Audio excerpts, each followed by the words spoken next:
আগামী সপ্তাহে আলিপুরদুয়ার জেলা হাসপাতালে মেডিকেল বর্জ্য সামগ্রী পরিষ্কার করবে স্বাস্থ্য দপ্তর। আলিপুরদুয়ার জেলা হাসপাতালের স্পেশাল নিউবর্ন বেবি কেয়ার ইউনিটের সামনে দীর্ঘ প্রায় 15 বছর ধরে মেডিকেল জমি আবর্জনার পাহাড় তৈরি হয়েছে। ফলে সেই নোংরা আবর্জনা স্তূপ থেকে ভেসে আসা দুর্গন্ধে দুর্বিষহ পরিস্থিতি তৈরি হয়েছে জেলা হাসপাতালে আসা রোগী এবং রোগীর পরিবারদের কাছে। আর সেই ঘটনা জানতে পেরে পরিবেশবিদ সুভাষ রায় গ্রিন ট্রাইব্যুনাল আদালতে একটি জনস্বার্থ মামলা করেন। পরবর্তীতে পরিবেশ আদালতের নির্দেশে জেলা হাসপাতালে প্রায় 65% জমা নোংরা আবর্জনা পরিষ্কার করে হাসপাতাল কর্তৃপক্ষ। কিন্তু এখনও জেলা হাসপাতাল চত্বরে প্রচুর নোংরা আবর্জনা স্তূপ জমা রয়েছে। যেহেতু আবর্জনাগুলি মেডিকেল ওয়েস্ট, তাই সেই আবর্জনা নির্দিষ্ট সংস্থা ছাড়া পরিষ্কার করতে পারছিল না স্বাস্থ্য দপ্তর। একাধিকবার ব্যর্থ হওয়ার পর অবশেষে রাজ্য স্বাস্থ্য দপ্তরের উদ্যোগে আলিপুরদুয়ার জেলা হাসপাতালের নোংরা আবর্জনা পরিষ্কারের জন্য প্রায় 3 কোটি টাকা বরাদ্দ করা হয়েছে। সম্প্রতি একটি ঠিকাদার সংস্থাকে সেই কাজের বরাদ্দ দেওয়া হয়েছে। জানা গেছে আগামী সপ্তাহেই বরাদ্দ পাওয়া সংস্থা নোংরা আবর্জনা পরিষ্কারের কাজ শুরু করবে।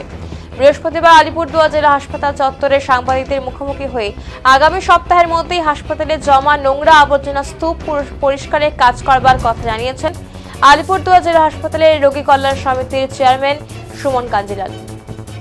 আলিপুরদুয়ার জেলা হাসপাতাল চত্বর আবর্জনা মুক্ত হওয়ার ঘটনার সামনে আসাতেই অনেকটাই স্বস্তিতে জেলা হাসপাতালে আসা রোগী এবং রোগী পরিবারের লোকেরাও।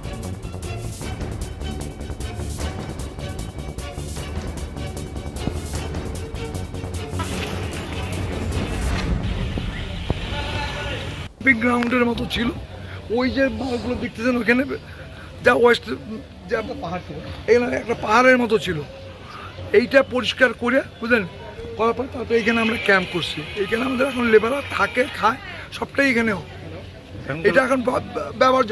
ইভেন কি আপনার যে পেশেন্ট পার্টি যারা আছে তারাও এখানে খাওয়া দাওয়া করে এখানে থাকে। আগে কি সমস্যা ছিল পেশেন্টদের? আগে তো এখানে আসতেই পারতো না কেউ, একটা বিশাল একটা নোংরা ফেলানোর জায়গা ছিল। এখন এখন তো দেখতেছেন, আপনি দেখতেই পাচ্ছেন এখন জায়গাটা কি অবস্থা, এতটাই ডেভেলপমেন্ট হয়েছে। এখন বুঝতে পারছি, সবাই বুঝতে পারছে। হ্যাঁ, পেশেন্ট বুঝতে পারছে। পেশেন্ট এই যে এখানে বসে পেশেন্ট পার্টি খায়, এখানে বসে পেশেন্ট পার্টি খায়, অসুবিধা। উদ্যোগী হলো কি ব্যাপারটা?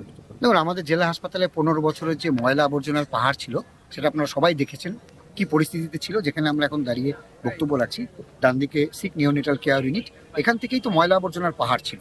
সেই ময়লা আবর্জনার পাহাড়, যার মধ্যে মেডিকেল ওয়েস্ট জমেছিল, সেগুলো প্রতি বছর বর্ষায় দুর্গন্ধ ছড়াতো, ওয়ার্ডের ভেতর ঢুকে যেত। সেগুলো তো আমরা গত কয়েক মাস আগে, প্রায় 1 বছর হতে চললো, আমরা সব এই জায়গাগুলো পরিষ্কার করেছি, করে এই পাহাড় সরানো হয়েছে। যা মেডিকেল ওয়েস্ট বর্জ্য বেঁচে ছিল সেটাকে টিনের ঘেরাটোপে রাখা হয়েছে। সেটাকেও বাইরে তুলে নিয়ে যেতে হবে, কারণ মেডিকেল ওয়েস্ট তো সব জায়গায় নিয়ে যাওয়া যায় না। সেটার জন্য টেন্ডার প্রক্রিয়া গত 1 বছর থেকে রাজ্য স্বাস্থ্য দপ্তর ডেকেছিল, কিন্তু টেন্ডার প্রক্রিয়া সম্পূর্ণ হচ্ছিল না, কারণ তার জন্য অর্থ দপ্তরের প্রয়োজনীয় যে অর্থ অনুমোদনের বিষয় ছিল। খুব আনন্দের সংবাদ খবর যে আমাদের কাছে ইতিমধ্যে রাজ্য স্বাস্থ্য দপ্তরের পক্ষ থেকে জানানো হয়েছে যে অর্থ দপ্তরের অনুমোদন পাওয়া গেছে। প্রায় 3 কোটি টাকার কাছাকাছি এই অনুমোদনের ফলে রাজ্য স্বাস্থ্য দপ্তর থেকেই, কলকাতা থেকেই এজেন্সির মাধ্যমে এখানকার যে মেডিকেল ওয়েস্ট এখানে এখনো টিনের ঘেরাটোপে আছে সেটাকেও সরিয়ে ফেলা হবে। তার মানে এই জায়গা একদম পরিষ্কার হয়ে গেল। পাহাড় তো আমরা 1 বছর আগেই সরিয়েছি, পাহাড় নেই। যেখানে পাহাড় ছিল সেখানে এখন মানুষ বসে আছে, এখানে খাওয়া দাওয়া করছে। ক্যাম্প, পিছনে ক্যাম্প অফিস, যেটা নিয়ে পূর্ত দপ্তরের ড্রেনেজ ব্যবস্থা চলছে, তার ক্যাম্প অফিস এখানে। অর্থাৎ যেখানে পাহাড় সেখানে আমরা দীর্ঘদিন থেকে এই পরিবেশে আছি। যতটুকুন বেঁচে ছিল মেডিকেল ওয়েস্ট টিনের ঘেরাটোপে, সেটাকেও সরিয়ে ফেলার জন্য রাজ্য স্বাস্থ্য দপ্তর অলরেডি অনুমোদন দিয়ে দিচ্ছে। আমরা খুবই খুশি এবং এই জন্য বাংলার মাননীয় মুখ্যমন্ত্রী মমতা বন্দ্যোপাধ্যায়কে ধন্যবাদ প্রণাম জানাই। তার নির্দেশেই এই এত অসাধ্য সাধন কাজটা আমাদের, যেটা খুব মাথা ব্যথার কারণ ছিল, সেটা ঠিক হয়ে গেল। কতদিনের মধ্যে এই ওয়েস্টগুলো সরে যাবে মনে হয়? রাজ্য স্বাস্থ্য দপ্তর থেকে জানিয়েছে অবিলম্বে টেন্ডার প্রক্রিয়া কমপ্লিট, অনুমোদন কমপ্লিট, ফলে আগামী 1 সপ্তাহের মধ্যে এই কাজ শুরু হবে, যেটা জেলা শাসকের মনিটরিংয়ে হবে। অত্যন্ত গুরুত্বপূর্ণ কাজ, কারণ পাহাড় সরে গেলেও একটা জায়গায় যে মেডিকেল বর্জ্য আটকে রাখা হয়েছিল সেটাকে কিন্তু বাইরে নিয়ে যাওয়া হবে, সেটা কোথাও মেশানো হবে না। তার জন্য স্পেশাল ওয়েস্ট ম্যানেজমেন্ট আছে, মেডিকেল ওয়েস্ট ম্যানেজমেন্ট। সেই মেডিকেল ওয়েস্ট ম্যানেজমেন্টে নিয়ে যাওয়ার জন্যই এত কাঠখড় পুড়িয়ে স্বাস্থ্য দপ্তরের পক্ষ থেকে অনুমোদনটা মিলল।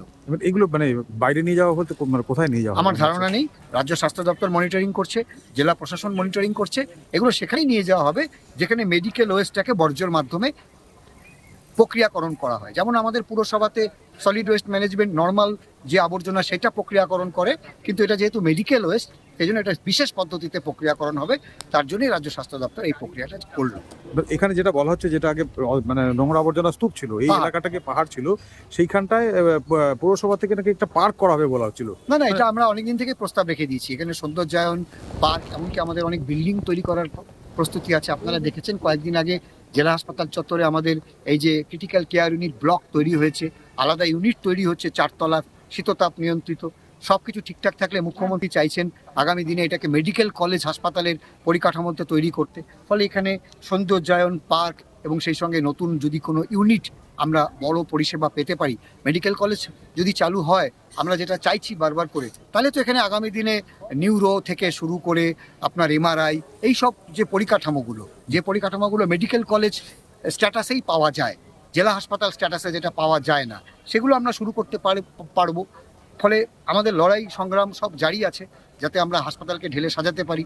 কেন্দ্রীয় সরকারের কোনো হাসপাতাল তো আমরা পেলাম না, ফলে আমাদের এই হাসপাতালটাকেই গড়ে তুলতে হবে ভালো করে।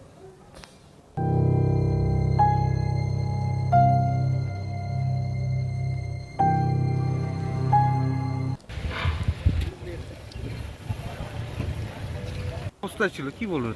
সমস্যা কি, সব আবর্জনায় ভর্তি ছিল। হ্যাঁ, এই বসার জায়গাগুলো ছিল না। একটু ভালো হয়েছে অনেক, এখন বুঝতে পারছেন? এখন বসতে পারা যায়। হ্যাঁ, এখন বসার জন্য জায়গা আছে। গন্ধ হয়েছে। গন্ধ গন্ধ বেশি তো নাই, অল্প একটু আছে। খুশি আপনারা? খুশি আছি, আরো খুশি হলে আর একটু ভালো হয়। হ্যাঁ, এখন আগের থেকে আপনারা থেকে বসে খেতে পারেন। খাওয়া যায়। কি নাম আপনার? আমার নাম খিতি, কি খিতির যায় বাড়ি? বাড়ি 12 বৈশাখ। ঠিক